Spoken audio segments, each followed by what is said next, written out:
विचारवान गुरुमुख सजन मंडली बोलो जयकारा बोल मेरे श्री गुरु महाराज की जय।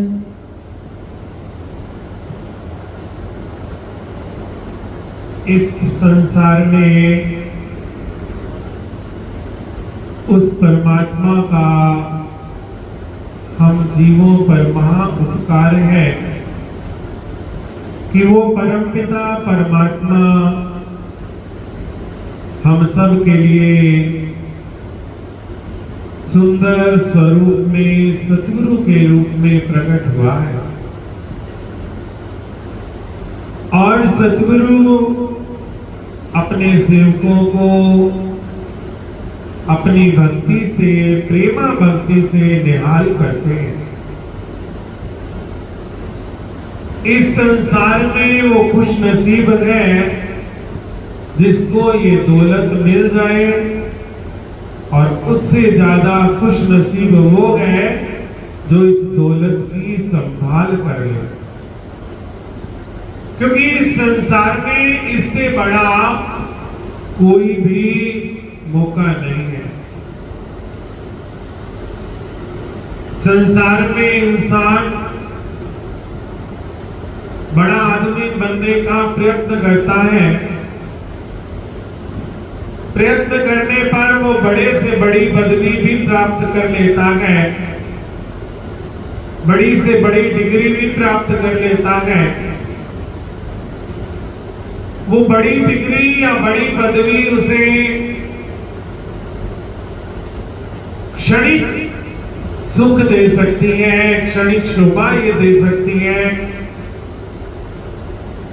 लॉन्ग टाइम लाइफ टाइम ना सुख दे सकती है ना शोभा दे सकती है। तो इंसान चाहे जितनी भी ऊंची डिग्री प्राप्त कर ले, ऊंची पदवी प्राप्त कर ले,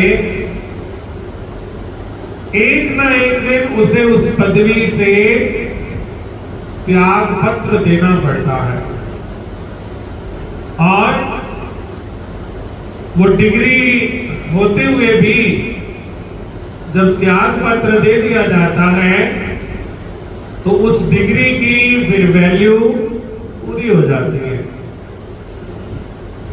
लेकिन आज हम जहां बैठे हैं अपने इष्ट देव भगवान जी के पावन श्री चरणारविंद में और सतगुरु की कृपा और प्यार को प्रेम को हासिल कर रहे हैं। ये वो पदवी है कि जिस पदवी को प्राप्त करने के बाद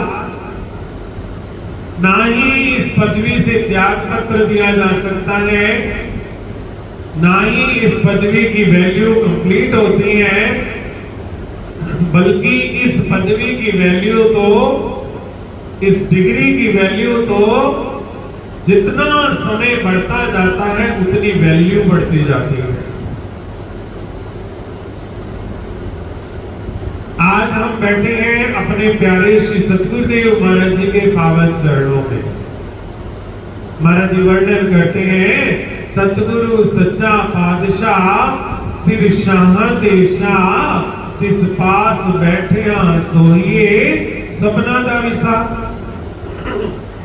अर्थात सतगुरु सच्चा पातशाह है। पातशाह कौन है? जो पत रखे, वो पातशाह है।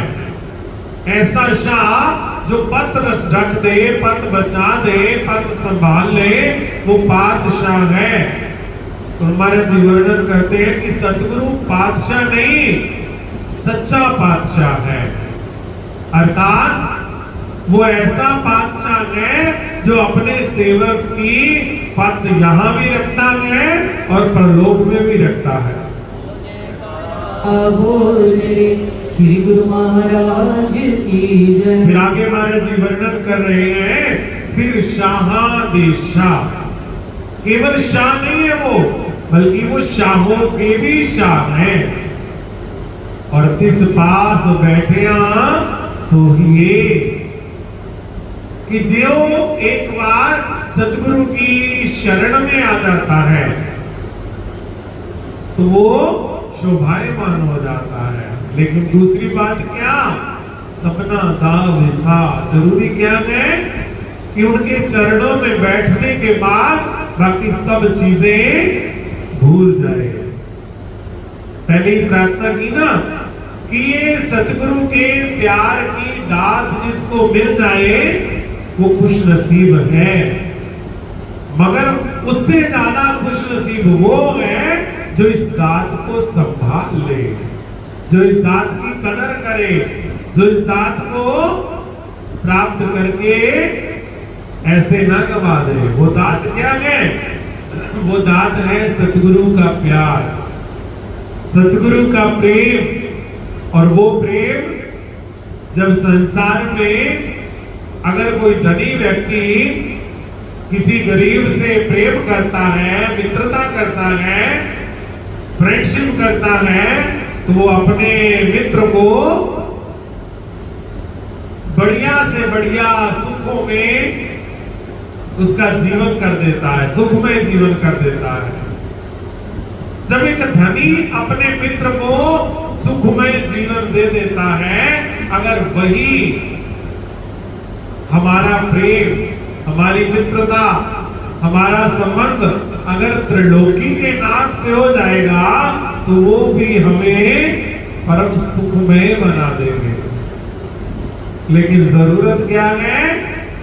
सबना दा विसा, सबको छोड़ना, छोड़कर सब मिलते ले मुझ अकेले की पनाह, फिर तो मेरा जिम्मा अर्जुन तेरा बेड़ा पार है।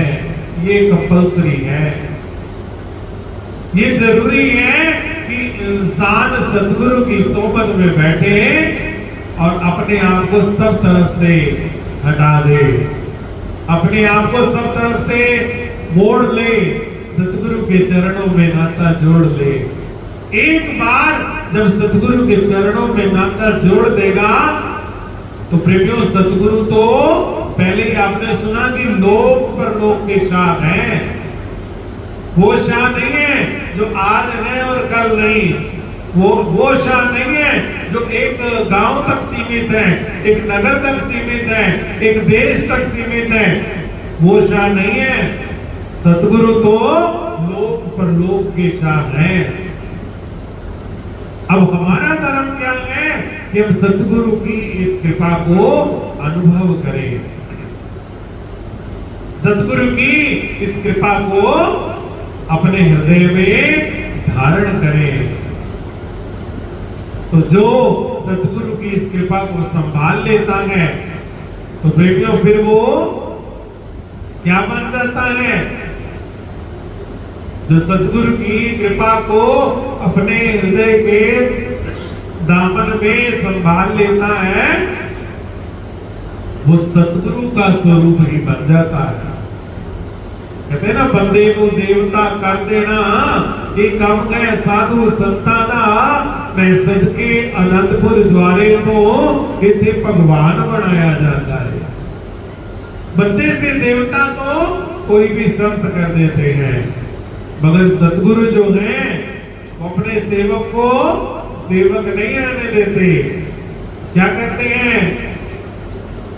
वो लोहा कंचन करे ये कर ले आप समान, पारस में और संत में बड़ो अंतर हो जाए। उन्होंने कहा कि पारस और संत में बहुत बड़ा अंतर है, क्योंकि पारस लोहे को सोना तो बना सकता है, लोहे को पारस नहीं बना सकता। और सतगुरु जो है ये अपने सेवक को अपने जैसा बना लेते हैं, मगर शर्त क्या है? शर्त है फुली डिवोशन, पूर्णतया समर्पण। ये वो स्थान है जहां पर आकर के धूली भी मस्तक लगती है। गुरु घर की धूली को भी प्रणाम किया जाता है, क्योंकि ये गुरु घर की धूली है। यहाँ की मिट्टी भी मस्तक पर चढ़ाई जाती हैं। अरे जो सतगुरु एक सामान्य मिट्टी को मस्तक पर धारण करने की शक्ति देते हैं, अगर हम उनके चरणों से लग जाएंगे तो वो हमें क्या से क्या बना देंगे, हमें कितना सुख और आनंद और हमारे जीवन में कितना परिवर्तन ला देंगे। तो वो सतगुरु कृपा अब सब पे करते हैं, वो प्यार देने में कोई फर्क नहीं रखते। उस दिन भी सुन रहे थे ना, गुरु जी की कृपा सब पर भारी, जो समझे वो है अधिकारी। कृपा वही है, कृपा सब पर है, वही है, सेम है, अलग नहीं है। जो समझ रखता है, जिस तरह टीचर पढ़ाता है क्लास में, कोई तो फर्स्ट आ जाता है, कोई सेकंड आ जाता है, कोई पास हो जाता है और कोई फेल हो जाता है। फेल कौन हुआ? जिसने ध्यान नहीं दिया। पास कौन हुआ? जिसने एवरेज ध्यान दिया। फर्स्ट कौन हुआ? जिसने पूरा ध्यान दिया। इसी प्रकार सतगुरु भी अपने सब सेवकों को एक जैसा ज्ञान देते हैं, एक जैसा प्यार देते हैं, एक जैसा उपदेश देते हैं, एक जैसा देते हैं। और कोई तो सेवक उन उपदेशों को हृदयंगम करके कहीं का कहीं पहुंच जाता है, और कोई सेवक जो है वो वहीं का वहीं रह जाता है। तो इसलिए जब परमात्मा ने कृपा की है, परमात्मा ने आशीर्वाद दिया है, ये सत्संग किसने दिया है? सत्पुरुषों की संगत किसने दी है? हमारे माता पिता ने दी है, हमारे रिश्तेदारों ने दी है, बिजनेस से मिली है? नहीं, ये सत्संगत जो है ये परमात्मा की कृपा से और हमारे पूर्वले पुण्यों के प्रताप से मिली है। अब इस वक्त को संभाल लेना, हृदयंगम कर लेना, अपने जीवन में धारण कर लेना पूर्णतया लाभ है। जिस तरह श्री गुरु नानक देव महाराज जी सबको एक जैसा उपदेश देते हैं, और भाई लेना इतना काबिल बन जाते हैं, इतना काबिल बन जाते हैं कि वो भाई लेना श्री गुरु महाराज जी, श्री गुरु नानक देव महाराज जी का स्वरूप बन जाते हैं। इसी प्रकार स्वामी रामकृष्ण परमहंस अनेकों शिष्य, यहां तक कि उनका स्वयं का भांजा हृदयनाथ जिसका नाम था, वो भी उनके पास रहता था। मगर जो लाभ नरेंद्रनाथ यानी स्वामी विवेकानंद ने पाया, जो फैज, जो ज्ञान, जो उपलब्धि नरेंद्रनाथ स्वामी विवेकानंद को हुई, वो किसी को नहीं हुई। बहुत से साधु थे उस समय। हमारे इष्टदेव भगवान श्री 108 श्री सतगुरुदेव दादा दीनदयाल महाराज जी, श्री परमहंस दयाल महाराज जी के समय में अनेकों सेवक हुए। श्री परमहंस दयाल महाराज जी के अनेकों सेवक हुए, राजा महाराजा भी सेवक थे, बड़े धनी धनाढ़ भी सेवक थे। मगर जो कृपा श्री 108 श्री द्वितीयमासी महाराज जी ने प्राप्त की, जो प्रसन्नता सतगुरु की श्री द्वितीयमासी महाराज जी ने प्राप्त की, वो किसी ने नहीं की। क्यों? क्योंकि सतगुरु की कृपा प्राप्त करने के लिए अकल, चतुराई, सियानत, बुद्धिमत्ता सबका त्याग करके विनम्रता, सरलता, सादगी और पूर्णतया समर्पण करना पड़ता। जब सेवक पूर्णतया समर्पण कर देता है तो फिर सतगुरु अपने सेवक को कृतार्थ कर देते हैं। कहते एक महात्मा जी थे, बड़े संस्कृत के प्रकांड थे, बहुत ज्यादा संस्कृत का उन्हें ज्ञान था। उन्होंने कई बड़े बड़े ग्रंथ संस्कृत में रचे, लिखे। और एक ग्रंथ वो लिख रहे थे, उनके आश्रम में बहुत सारे सेवादार थे, लड़के थे, महात्मा लोग थे, कई ऐसे थे जो बहुत संस्कृत में टॉप कर चुके थे, कई ऐसे थे जो पढ़ रहे थे, कई ऐसे थे बड़े समझदार थे। और उसी सेवादारों में एक सेवादार था जो बेचारा थोड़ा सीधा था, सीधा यानी ज्यादा चुस्त चालाक नहीं था, ज्यादा भोला सा था, और उसको और कोई काम नहीं, काम से मतलब नहीं, केवल उसको गुरुदेव की आज्ञा में चलने से, ज्यादा पढ़ा लिखा भी नहीं था, लेकिन उसको पूर्ण बोली एक डिश होती है, उसको बड़ी पसंद थी, खूब खाता था। उसका नाम ही आश्रम वालों ने पूर्ण बोली रख दिया। एक तो वैसे ही सीधा होता था, दूसरा पूर्ण बोली बड़े शौक से खाता था, ज्यादा पढ़ा लिखा भी नहीं था। तो एक दिन महात्मा जी ने सारे सेवादारों को एकत्र किया और फरमाने लगे कि भाई एक ग्रंथ मैं लिख रहा हूं और मेरा जो ग्रंथ है वो अधूरा रह गया है। क्यों रह गया है? क्योंकि मुझे परमात्मा का हुक्म आ गया है, मैंने अब जाना है, लेकिन मुझे बड़ी चिंता हो रही है कि मेरा जो ये अधूरा ग्रंथ है ये पूरा कौन करेगा। तो जो बड़े बड़े पीएचडी वाले थे, बड़े संस्कृत के प्रकांड थे, टॉपर थे, वो आगे आए कि हम लिख दें, हम लिख दें। कोई नहीं, सारे ये देख रहे हैं कि महाराज जी किसको बुलाएंगे। वो सबसे पीछे पूर्ण बोली वाला खड़ा था, आंसू बहा रहा था ये सुन के। तो महाराज जी उसको बुलाते हैं, कहते हैं आगे, हमारी इच्छा है कि जो हमारा संस्कृत का ग्रंथ अधूरा रह गया है उस ग्रंथ को अब तू ही कंप्लीट करेगा। तो सारे कहते हैं महाराज जी इसको तो संस्कृत का साव ही नहीं आता, ये कहां से करेगा।